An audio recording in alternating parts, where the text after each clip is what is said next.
أعوذ بالله من الشيطان الرجيم بسم الله الرحمن الرحيم الحمد لله رب العالمين الذي هدانا لهذا وما كنا لنهتدي لولا أن هدانا الله والصلاة والسلام على أشرف الأنبياء والمرسلين شفيع ذنوبنا وطبيب نفوسنا وحبيب قلوبنا أبي القاسم محمد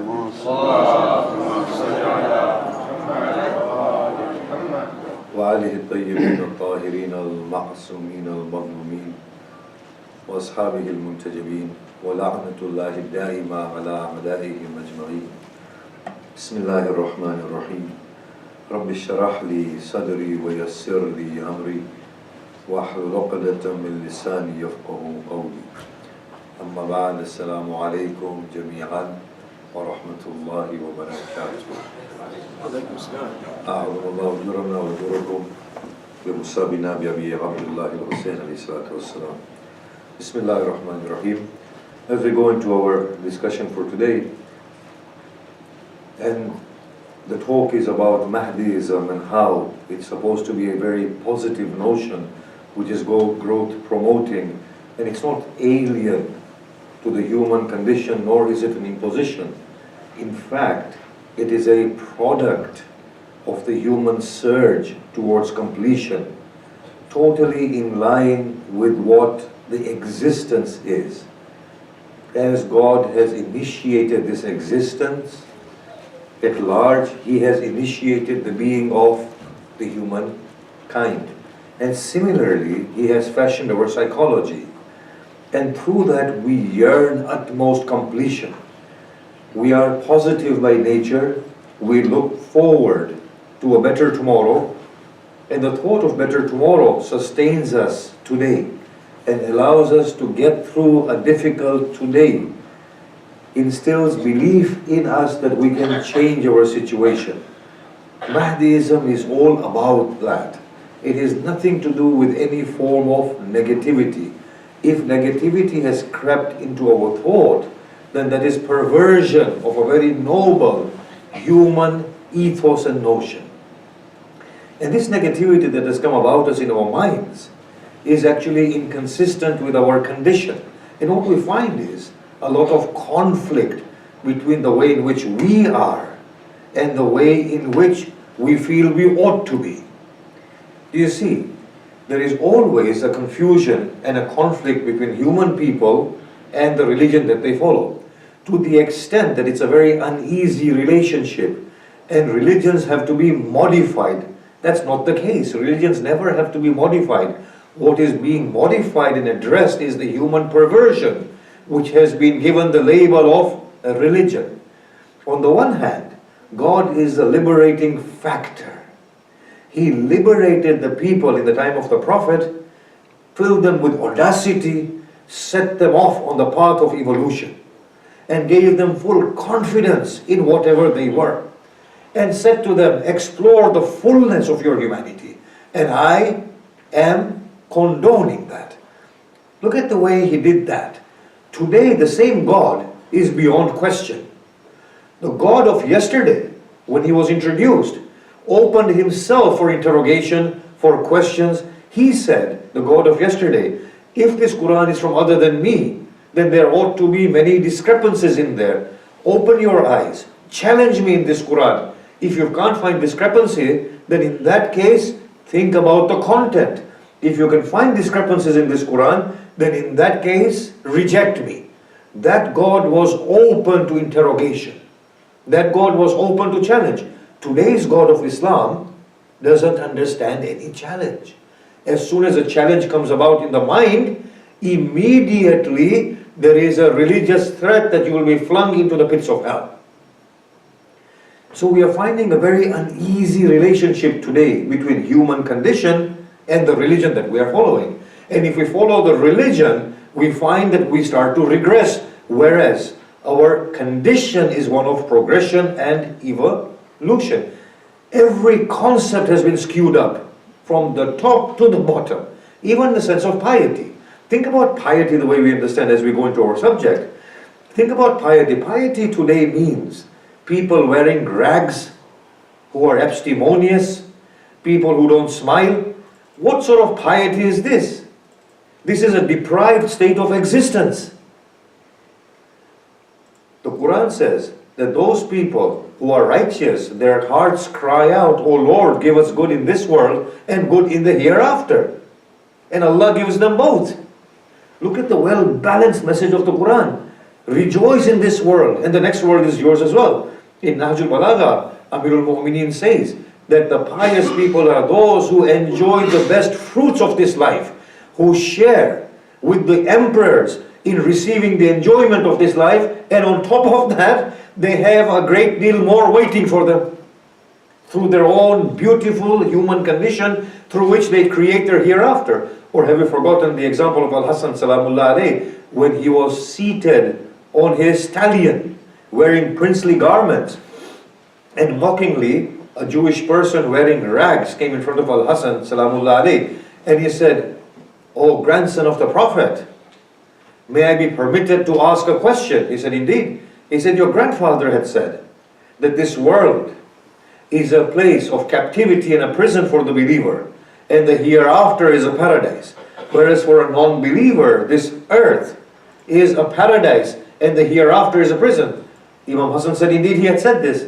He said, "Then what is this that I see? That my state is one in which I am in a prison, and your state, being a believer, is one in which you are in paradise in this world." The Imam smiled. He said, "Oh man, if only you could see what Allah has prepared for me in the hereafter, in comparison to that, you will say, 'Oh Hassan, despite having everything in this world, in comparison to what awaits you in the hereafter, this world is a prison for you.'" How beautifully he explained this. Or Imam Rada Salamullah alayhi, wearing princely garments, approached by the Sufis, mockingly telling him that your grandfathers used to wear rags and you're not abstemious. The Imam smiled. The Imam said, if the condition of the community at this present time was as it was in the time of my grandfathers, I too would have been living in accordance with the lowest common denominator amongst humanity. But today people are affluent, and I am duty bound to rejoice in the mercy and the blessings of God and to show off. This sense of poverty, sadness, gloom is nothing to do with piety. It's sheer perversion of religion. Piety is to do with the inner condition of the human being, that their hearts are with Allah subhanahu wa ta'ala, and they are rejoicing the world fully. When we can skew up even the smallest notions of religion, imagine if we were to open our minds and to look at the truth of what it is worth, we will see how we have messed up religion in its entirety, and why it has become such a regressive force, and why this tension in our minds. Any wonder why people get put off from religion? We constantly battle against this surge of people moving away from religion. So we bring in English speakers thinking that an English orator or a lecture will redress the balance. How nonsensical is that? There is nothing right from the very core of our religion. The whole social system is gone amiss. How can a person who comes and speaks in English redress the balance? Whatever they speak is as perverse, is as skewed up as the religion itself, whether you convey it in Urdu, English, Arabic or Persian. It doesn't make any sense. In this Islam of ours, there is no scope for enjoyment. There is no scope for leisure. We take utmost pride in our state of piety. We take resort in the fact that God has not given us anything, and that that's the destiny of God. Whereas God himself said, "You are the destiny maker." When we said to God, "Give us cure," what did God say? Did he bring a miraculous potion to cure malaria? He said, "No, you become God-like and provide the cure yourself." Didn't he?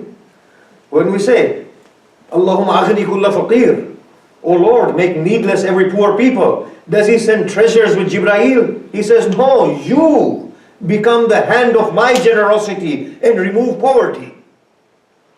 The whole religion, every notion has been skewed up due to our negativity, due to our inaccurate thinking. And that's why we find this tension in religion. Yet this religion doesn't make sense. And there is a movement outside religion. And why not? It's a very natural movement that people should leave religion when that religion is not in sync with the human reality and human condition and not in line with the properties of existence. This is exactly what is happening due to our inaccurate appreciation of religion and our imposition upon religion through our insecurities and wishful thinking. Wearing rags has nothing to do with piety. If that was the case, then Allah would have ordained it. On a night when Salman, Abu Dhar, Miqdad swore that they would not partake in any of the blessings that Allah had created. They would not sleep with their spouses, nor on comfortable beds, nor would they consume meat. Immediately Allah reveals a verse, Ya ayyuhalladhina amanu lima tuharrimu ma ahallallahu lakum. O you who believe, why do you make haram what Allah has made halal for you? By Allah, a person wears rag but does not have a pure heart. What sort of piety is that? And if a king like Sulaiman rejoices in the world of God and still has that purest heart, then not only is he the king of this world, he is the king of hereafter as well. The way we are going about it is extremely wrong. Mahdiism is a beautiful notion. It is one generated from the core of human beings, humanity.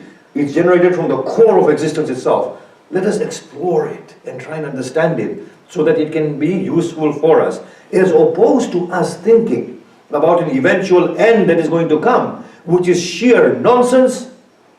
By nonsense I mean it doesn't make sense. Not trying to ridicule it. It's sheer nonsense to understand that there is nothing more than the present that we have. Tell me, what past is there in this world and what future? When you analyze this accurately, you will know there is no past, there is no future. It's the absolute present here and now. Do you know this? Tell me about any past that you've had or any future. It has been nothing but the present that has been constantly unfolding. It is a ship on a sea that has been sailing. Now it is there, now it is here, now it is here, now it is here. In the next now it will be there. Do you know the stellar constellations that we see up in the sky? They are not there anymore. They might not be there anymore. Do you know this? It's been billions of years ago that they casted that light that we are seeing today. That sky, night sky, might not be there right now, but we are seeing the past of the cosmos in the present. There is nothing but the present. And today's present is unfolding into the future, and today we are seeing the future as well. In our now we are seeing the past and the future. If we can get this thing right, then we will know it's not a question of anticipating the Mahdi. It's a question of here and now. Same is the notion about the hereafter. People think we will go somewhere else. What nonsense is this? There is no somewhere else. There can never be somewhere else. If we don't find Allah here and now, there is no Allah to be found there. Don't we see this in the Quran? Allah says, he who is blind in this world will be blind in the next world. Do we not hear these verses of the Quran in which Allah says, on that day Allah will not talk with them nor look at them. If they haven't seen Allah today, they will not see Allah tomorrow. What paradise are we talking about? The paradise is one that me and you are making right now. What hell are we talking about? We are the authors of hell. I am creating my own hell. Have you not heard the anecdote of Bahlul? When he came and the Abbasid Caliph met him, he said, Bahlul, where do you come from? He said, I come from the deep pits of hell. He said, oh, it must have been hot. He said, on the contrary, there was no fire there. He said, that's odd. He said, exactly my thoughts. I asked the inmate of hell, well, where is all the fire? He said, Bahlul, there is no fire here. I said, what of the fire that has been promised? He said, the people who come here will bring their own fire and fill it here. Do you not read the Quran? وَقُودُهَا النَّاسُ وَالْحِجَارَةُ. Whose fuel is man and stone. The fuel is not there. How can the fire be there? We are the creators of this fire at present. We are the creator of paradise at present. There is no there in the way we understand. There is no future in the way we understand. It's the absolute present.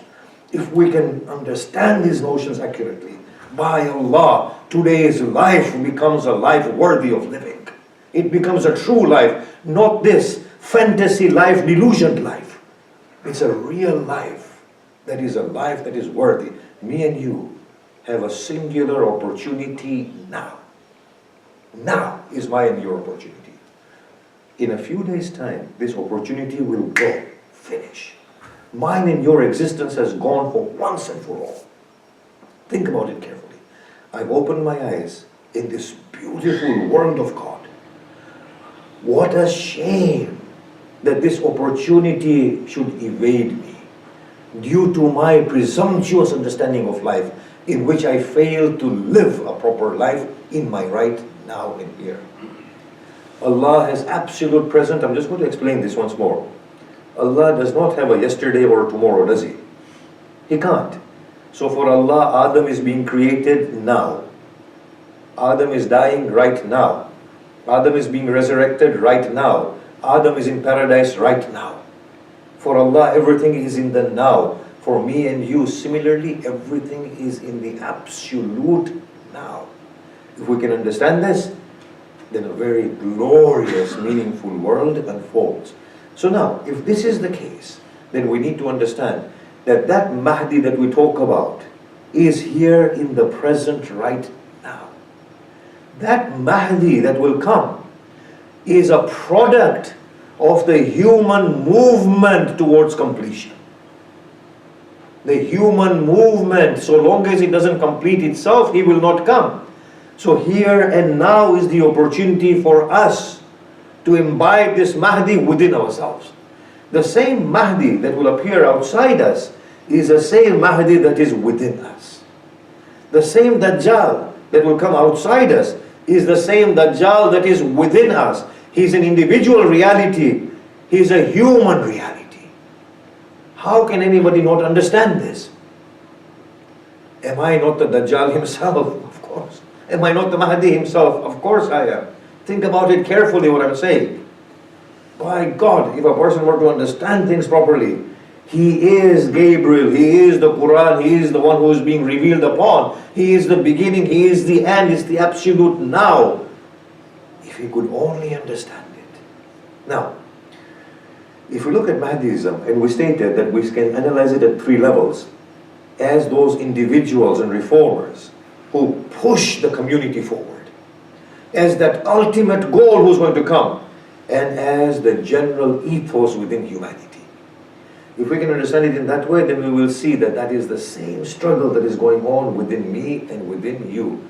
Mahdi and Dajjal are two sides of the same coin. They are no different. There are things that are deep within me. There are things which are the natural facets of existence. How? We'll take aid of a hadith. In the hadith of Imam Sadiq Salamullah alayhi, he states that Allah created from the right of the throne the intellect.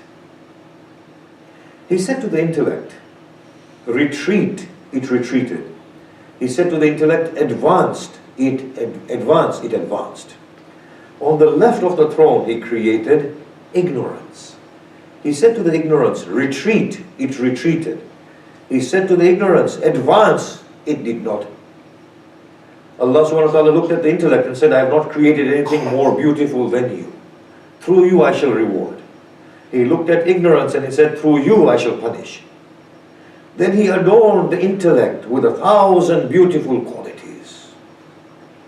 With bravery, with nobility, with truthfulness, with sincerity, with altruism, and all the befitting qualities. Ignorance looked towards God and said, oh God, it is my twin that you have adorned. Adorn me with its like. And so Allah adorned, if we can use that word, ignorance with all the negative qualities, with fear, with lack of confidence, with the ability to want for itself and not to give away for the other. The same one who has authored intellect has authored ignorance. The same one who has authored paradise has authored hell. There are profound meanings to these realities. And then he joins them together, fuses them together, and places them within human being. Me and you have both got both the poles within us, the pole of intellect and the pole of ignorance. But ignorance, when you look at it carefully, it is actually akin to arrogance. Because arrogance is a point of stagnation, whereas intellect is a point of expansion and growth. What am I trying to say from here? That within this human community, everything is flowing and advancing and growing. There is nothing that is stopping. Everything is moving on. Now when we talk about Dajjal, we are talking about a very advanced level of intellect. It's not a fool, it's not a stupid entity, it's a very intellectual, highly advanced, highly sharpened state of mind. What do I mean by that? Mahdi and Dajjal go hand in hand all the time. Within me, within humanity, and the great individual. How? Of course, the great individual is just the good individual, Mahdi, and that the other individual is a highly sophisticated Dajjal. But what do I mean? At the instance in which Einstein split open the atom, there was a Mahdi face to it and there was a Dajjal face to it. The Mahdi face to it was to give energy, light and life to humanity at large. The Dajjal face of it was what? To coerce and to take life. Can you see? They both advance together. Both are evolving. My point in saying this is that at present we are encountering both of these equally. Within us, within our mindset, and in the way in which we exist. And if we can understand it properly, then we can make something positive out of it. Now, if we look at evolution and the way in which things are evolving, we will find that in us, as we evolve, we have ability of both to do good and the ability to do evil. And the more we have the aptitude to do good, the greater is our aptitude to do evil. Can you see that? Iblis can be the greatest angel if he wants, if he makes the switch. And Iblis, from being the greatest angel, can be the greatest demon if he makes the switch. An ordinary angel does not have the aptitude to be such a great demon like Iblis has. And an ordinary demon does not have the aptitude of becoming so saintly and such a great angel as Iblis has. A person of lower aptitude does not do much good nor evil. A person of great aptitude can switch sides, and the know-how that he has of doing good can be used equally in doing evil. And the know-how an evil person has of doing evil can be easily used to do great good. This is the reality with which me and you live, and we are constantly evolving. However, there are one or two more things that we need to clarify before we can advance this argument. And that is our inability to see the human truth. Me and you believe that we are individuals who are existing here, and we have no connection with the rest of humanity or creation. This is totally inaccurate. You see, as individuals, we don't have a sense of culture, a sense of rights, a sense of transaction and belonging. All of these notions are social notions. And a society cannot exist without individuals that comprise a society. So we have a dual identity simultaneously. We have an identity of an individual and we have an identity of the whole community. We have a destiny that is being carved as individuals, and we have a destiny that is being carved as a community. And hence we read within the Quran that people will be driven to paradise in groups and people will be driven to hell in groups because they share the same destiny. So today if a person thinks that I need to do good for myself and not for the rest of the humanity, is failing to understand that the destiny of humanity will determine his destiny. If we could awaken to that. 2, we cannot be devoid of the destiny of the rest of the humanity that is not present with us. Those that have gone in the past and those that are going to come in the future. Future meaning our present going and advancing towards that time. Quran again says that whenever a community enters into hell, it says, who has prepared this for us? And it finds that a previous community had prepared that seat for them in hell. And they would curse their sister community. Otherwise, it's not fair. Why should have Adam taken all these troubles that he took for me and you to be in such a comfortable position today? Why are we taking all this trouble that we are taking today? So that 1,000 years from now, the people who will come will be flying and exploring galaxies, whereas I want to know what it's all about. Why should I take all this trouble today for them to rejoice, when we know that we are all connected? Little steps that they took has led to this, and the little steps that we will take will lead to a very glorious coming of humanity that will come. This is the next thing we need to understand, that we are connected with the whole of the humanity at once, and the past of humanity and the future of humanity. And the Quran conveys this message very clearly. So whatever affects the entirety of the humanity will affect me. And whatever affects humanity at present will affect me as well. So if that is the case, then I begin to understand the meaning of Mahdiism. To bring out the best within me and within humanity at present, and create the best for the future.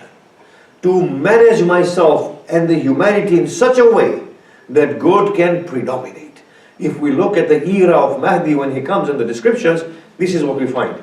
That it is not this constricted sense of Islam, but his Islam is so broad that allows a Jew to be a Jew, a Christian to be a Christian, a Muslim in the formal sense to be a Muslim, Hindu to be a Hindu, a Buddhist to be a Buddhist, but creates such a beautiful system that the souls naturally tend towards spiritual growth together with intellectual growth, and they can arrive to God. Now if that is the description of Mahdi, then that is the very description I need to create today. Within my individual being, within my community, and within Islam as a whole. That is being true to Mahdiism at present. This is just exploring one facet of it, always knowing very well that there is a balance of intellect and ignorance. I often ask myself when I curse Saddam, that what is the difference between me and Saddam? And when I think of it, there is no difference. The only difference is he was given an opportunity to act out whatever he wanted, and I am not being given the opportunity. The very fact that I can do injustice to any one of my subordinates, the very fact that I can do injustice to my children, shows that if I were to be given a greater capacity without anybody asking me, I would do injustice to humanity at large. There is no difference between me and Saddam. What delusional world am I living in? That pole of ignorance and that struggle between ignorance and intellect is taking place within me right now. It's a fact of life. This is Mahdiism in action. How to balance it in a most proper way, in the way that most of humanity can come towards the good of God.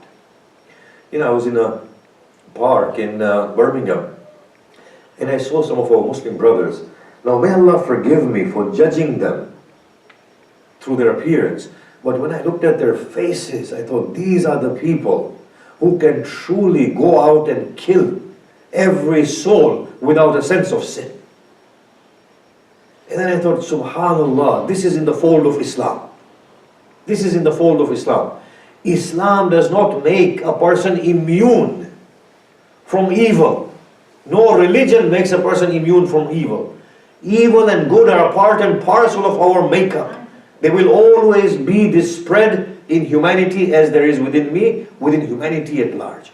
Now, if we have understood that, then we begin to understand one of the fundamentals of Mahdiism. That good and evil are always intertwined within me, within my community, within humanity at large. The only thing that we need to do is is to learn how to manage the good so that the good prevails. And we need to understand that the greater prevalence of good ensures a better destiny for all. We cannot have this exclusivist sense of existence in which we say that we are immune as a little community, or that I am immune as an individual if I'm good. Piety actually means to bring about a situation for humanity at large, because I share in their destiny. Once I was with a Sufi master and I asked him that I'm baffled by this notion of how the collective destiny is impacting me at a personal level. He said, it's very easy. I said, how? He said, imagine that there is a parasite on the back of an animal, feeding off the animal. I said, yes. He said, so the parasite is enjoying its own destiny. I said, yes. He said, and the animal is enjoying its own destiny. I said, yes. He said, but now the animal crosses the road and is hit by a car. The animal dies, the parasite will suffer from the destiny of the animal. I said, yes, that makes perfect sense. It makes perfect sense. That here and now, my endeavor ought to be the good for the collective humanity.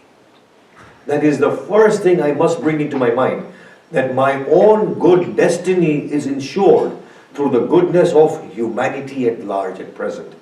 And the destiny that they will create for humanity to come will in turn impact my destiny and the way in which I will be in my next life. That is the first thing we begin to understand. The second thing, that there is an evolutionary trend. In that evolutionary trend, Mahdi and Dajjal grow together hand in hand. None of them lags behind. They are both growing hand in hand. And there is a purpose for this. Imagine the story of Shaitan and Adam, or Iblis and Adam. Then the story of Habil and Qabil. Then the story of Namrud and Ibrahim. Then the story of Pharaoh and Moses. Then the story of Abu Sufyan and his likes and Abu Lahab and the Prophet of Islam. Then the story of Yazid and Al-Hussein. It's the same story. It's the same story that is going on and on and on and on and on, but in a more magnified way, because everything is evolving at every time. So the more we evolve, the greater the challenge that we face. And at times, the more obscure are the boundaries. Because we have to understand within ourselves as to what is going on within ourselves, within our communities, and within our humanity. We had this conference in Zurich at one point, and in which the Muslims were cursing the Western governments and the Western systems. And I sat there baffled, and I was thinking, what's wrong with their minds? And then when it came to my turn, I said, look, in the UK, there is democracy. You have a God-given right and a state right to avail yourself of the opportunity. Rather than cursing the political system, you have a right to engage within the political process and get into parliament and address your voice your concerns and address the situation. What's wrong with you? Rather than sitting here at a distance and cursing the whole of the Western system, you can participate. No Muslim system will allow you that. Today, and if my words are highly critical, then forgive me. In the West, we become citizens. We have right of ownership, don't we?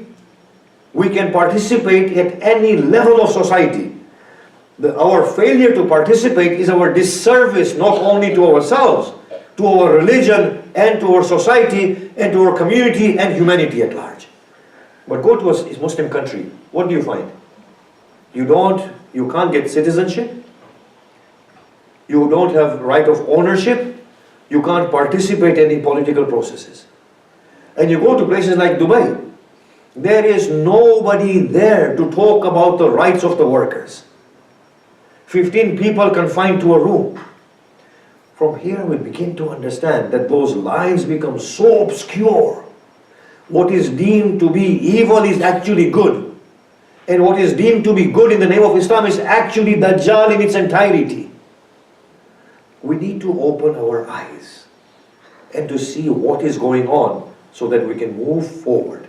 Now, in this surge forward and in our evolution, what is happening is, and I want to leave it at this point and discuss this particular point tomorrow, what is happening is that we are supposed to become more and more competent. Our incompetency should exchange for competency. It's no different from a child. A child, when it takes birth, is in the lap of the mother. But as soon as the child arrives in the lap of the mother, it begins its journey towards gaining competency. Physical, intellectual, emotional, moral. The human community is no different. Apart from the Muslims who have a very bleak view of their eschatology and the events to come, the rest of the world is moving towards competency. Today, the people who are deemed to be kafirs have explored the moon and are going to Mars will tell us about the microwave background effect of the universe, which tells us the history of the universe. The Muslim who is supposed to be a believer in God, who is supposed to be endowed with knowledge, enlightened, is the only person who has no knowledge beyond his very limited context. The rest of the world is moving on, being true to its state of Mahdiism. Mahdiism is all about progression, all about evolution, all about changing incompetency into competency. Muslim is the only one who has remained behind due to its very bleak understanding of the world and the future, and it's very unrealistic. Think about this very, very carefully. I said this yesterday, that I curse the non-Muslim. I fall sick. I pray to Allah, oh Allah, cure me. Allah sends the same person that I've cursed to the pit of hell to provide me with my cure. What a joke. What a joke. I am saying Allah has blessed me and Allah has condemned him, but Allah has opened his treasures to that person and allowed him to explore nature, and Allah has condemned me with cancer that I cannot cure. What can be more undignified than this, that a believer gets cure from the hands of the one that he deems as enemy of God?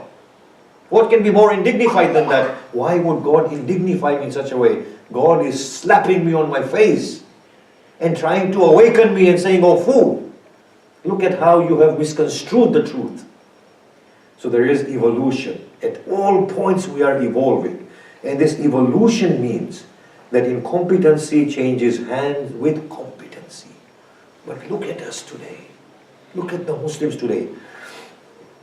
Back in the day, in the time of Hafiz Assad, when I used to go to Syria, we used to find Hafiz Assad's pictures posted everywhere.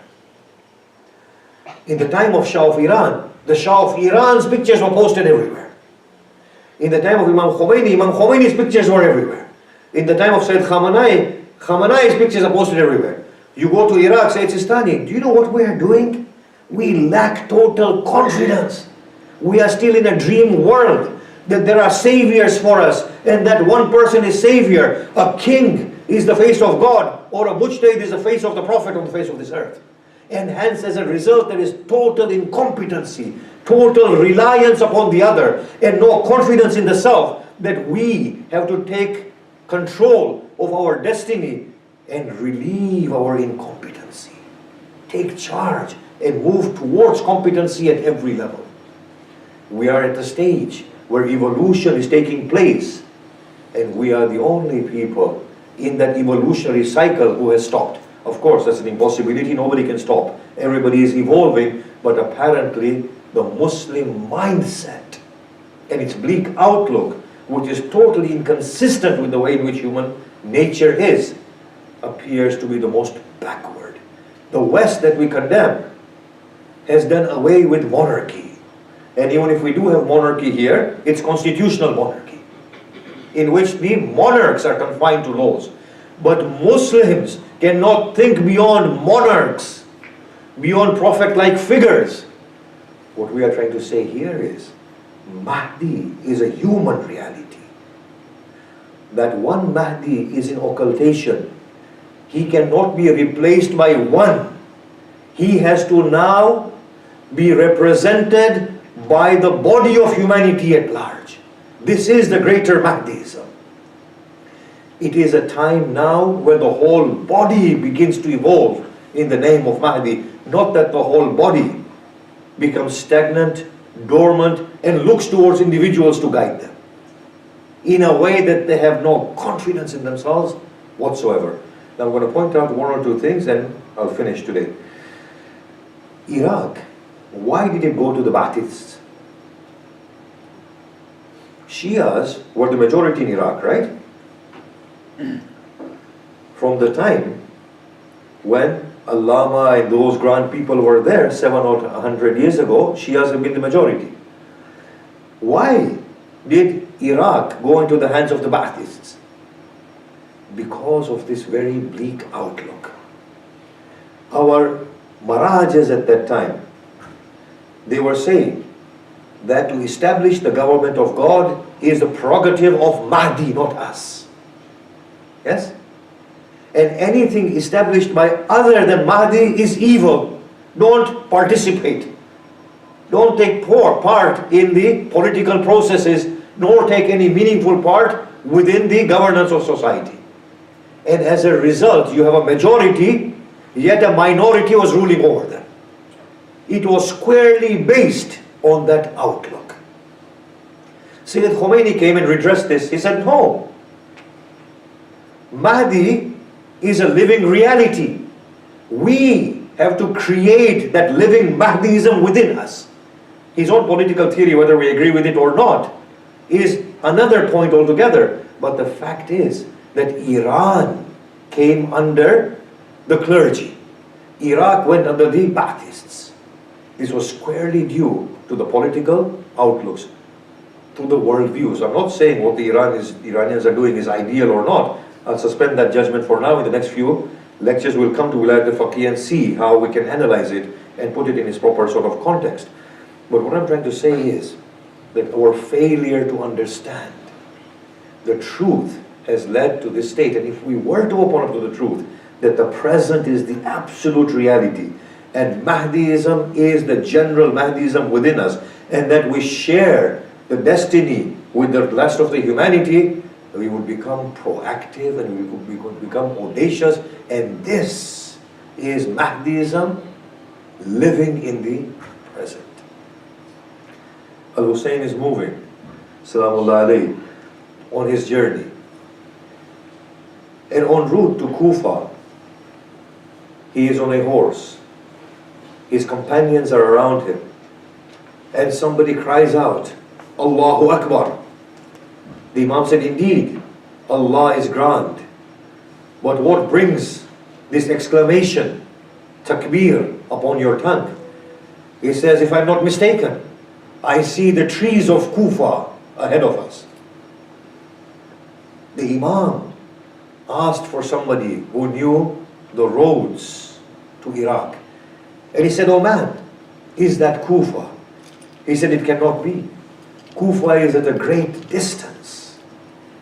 When they focused, they realized that it was an army coming towards them drowned in armor. When Imam realized this, he stated to his own group, camp here. Imam's horses stopped. They descended. And after a little while, Hur and his army came towards Imam Hussein. Imam saw the effects of thirst upon them. And the Imam said, open the water skins and quench their thirsts. And after you've given them water, feed their animals. A person came at the end and he said that I was thirsty, dying of thirst. And one of the sons of Imam Hussein quenched my thirst and then gave water to my horse. The Imam camped there. And then when it came to the time of Dhuhr, the Imam turned to Hur and his army and he said, you pray your own prayers and we shall pray our own prayers. Hur said, no, we will pray behind you. After Dhuhr, the Imam addressed the crowd and the congregation. And he said, "O people, it was at your insistence that I have advanced. If you have had a change of heart, let me be, and I shall return to my hometown or choose another place of retreat." When Imam taunted them, Hur said, "I have no knowledge of this." Imam asked one of his servants to bring 2 sacks of letters. And Imam said to them, "Look at these letters, are they not from you?" The Kufis who had written these letters and who are now with the army of Hur lowered their heads in embarrassment. Hur said, "O Hussein, I am not of those who have signed any of these letters." Imam Hussein ascended his steed, and as he ascended his steed, Hur grabbed the reins of Hussein's horse. And when he grabbed the reins of Hussein's horse, Hussein said, "May your mother weep in your sorrow." Hur, startled by this, shocked by the statement, paused. Then he looked at Hussein and he said, "By Allah, I would have responded in the like manner to anybody else other than you. But knowing your mother being Fatima, I cannot but salute her and invoke Allah's blessings upon her." Then in order to admonish Al-Hussein, he said, "O Hussein, do not engage with these people. I have no doubt that they will put you to death." Hussein said, "O Hur, do you frighten me with death? What blemish is there upon a youth who intends God and righteousness and goes forth in the way of God and meets his death? Sufficient as indignity it is for you that you call yourself a free man, yet your nose is rubbed in the dust of humility." When Hur heard these words, he knew that Hussein is adamant. Hussein said, "Let me be on my way." Hur said, "No. Either I stop you in your tracks, or I take you to Kufa and hand you over to Ubaydullah ibn Ziyad." Imam said, "And in that case, I will take a different route." Hur said, "I will not separate from you whichever route you take." They go along and they come on the banks of the Euphrates. Imam Hussein stops on the sides of Al-Qama and camps there. Hur is in the side of Umar ibn Sa'ad. Hur is deep in contemplation that it will not come to a battle, nor to a war. It is the night of Ashura. Hur, fearing the worst, comes to Umar ibn Sa'ad and says, O son of Sa'ad, what shall you do tomorrow?" He said, "Hur, fear not. They are a small band of people who are thirsty and hungry, deprived of water. You will see their heads flying, their limbs falling from their bodies, and their bodies being trampled upon by horses." When Hur heard this, he shook to the core. He came back to his tent and slowly ascended his steed and began to move towards the camp of Al-Hussein. When another enemy commander saw Hur, he said, "Hur, do you wish to initiate the battle?" When Hur heard this, his color changed. He said, "Hur, you are afraid of hungry, thirsty people? By Allah, I have not seen you shake in awe in the way that you tremble today. Do you fear from them?" He said, "Nay, O man, I see myself between paradise and between hell. And by my life, I shall never prefer the anger and the wrath of God over the pleasure of Allah. What is it that you intend?" "I intend to seek forgiveness of Hussein and join forces with him." As Hur was going, his brother joined him, his 2 sons joined him, and his servant joined him. Hur went forward, but knowing full well the audacious crime that he had committed, he slowed down and he said to his brother and his sons, "Lest Hussein and Abbas feel that I come as an antagonist, let me walk to Hussein." and take humble steps towards him as somebody who seeks forgiveness. When Hussein saw Hur from afar, the popular narration states that Hussein told Abbas and Akbar, go and receive my guest. When Akbar and Abbas advanced, Hur said, O Abbas, I come in peace, attack me not. He said, Hur, I come to receive you on behalf of Hussein. Hur was taken to Hussein. Hur looked deep into the eyes of Hussein. With tears pouring from his eyes, he said, O Hussein, I come repentant to you. Do you have forgiveness in your heart for me? Hussein embraces Hur and he said, O Hur, not only I, but my Lord has forgiven you. Hur said, O Hussein, allow me to speak to the daughters of Prophet. Hussein said, be at ease. Hur ascends his steed and comes to the tents of the daughters of Fatima. And he says, O daughters of Fatima, O daughters of Muhammad, before you stands the greatest criminal the earth has ever seen. If only my hands were to have withered away before I grabbed the reins of Hussein's horse. If only my tongue were to have been cut before I uttered the audacious words in front of Hussein. O women of the Prophet, of the household of the Prophet, it is I for whose sake today you have been trapped between the enemies. Do you have forgiveness in your heart for me? As he pled with them, their cries arose and filled the heavens. The description states, Hur came to the earth and started beating his face and lamenting. Fizza came running and she said, O Hur, for the sake of Allah, pause and stop, for the arteries of the daughters of Fatima are being severed. They commend you and they pray for you. Go on your journey with Hussein. Hur comes to Hussein and says, O Hussein, allow me to bear the standard.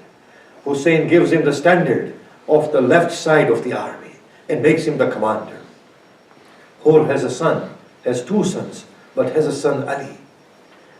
He says to Ali, O Ali, if you want to be successful on this day, go and fight. Go in front of me and fight. And die for the sake of Hussein. Hur's son fights, comes back to Hur, says, O father, thirst kills me. He says, O child, look at Hussein. Do not think of your thirst. His grandfather will quench your thirst. When Ali fell from his steed and he cried, O father, come to my aid, Hur did not cry. Gallantly he raised his head on the back of his horse and with pride looked towards Abbas and Habib. Did you see how my son fought in the way of Hussein? Then went to his son and he said, O child, Allah bless you on behalf of an old father. You have done pride, you have given pride to your father. O child, his grandfather will soon come and quench your thirst. And his son broke into a smile. And he said, O child, what is it that you see? I see Hussein's grandfather with the goblet of Kawthar, and he is quenching my thirst. And he is saying, O Hur, well done. Hur fights with the enemies of Hussein in a single combat later in the day. Hur is struck upon the back of his head. He descends to the ground. When he comes to the ground, they attack him turn by turn. He cries out, O Aba Abdullah, come to my aid. Hussein runs with Habib ibn Mawahib, comes to Hur's body, takes Hur's head and places it into his lap. Hur breaks into a smile. Habib says, O Hur, do you see the grandfather of Hussein? Hur says, no, O Habib. Habib says, then why this smile, O Hur? He says, because I find my head in the lap of Al-Hussein. Hur begins to die. Hussein looks at Hur and recites poetry, Ni'am al-Hur, Hur ibn Yazid al-Riyahi. The best of free men is Hur, the son of Yazid al-Riyahi, who did not give in to the arrows and the blows, but fought gallantly for the belief that he held in his heart. Then we hear that Hur had a wound upon his forehead. Hussein extracted a handkerchief that was prepared by his mother and tied it upon the forehead of Hur in order to quench and in order to prevent the wound from spilling. I will say, oh Hur, how fortunate you are that you lose your life in the lap of Al-Hussein, and the handkerchief of Fatima is tied to your forehead, which will remain upon your forehead till the day of Qiyamah. Oh Hur, come with me to the evening of Ashura, and come and see how the chadar of Fatima is being extracted from the head of Zainab. ألا لا يقبل على القوم الظالمين وسيعلم الذين ظلموا أي منقلب ينقلبون. مات حسين.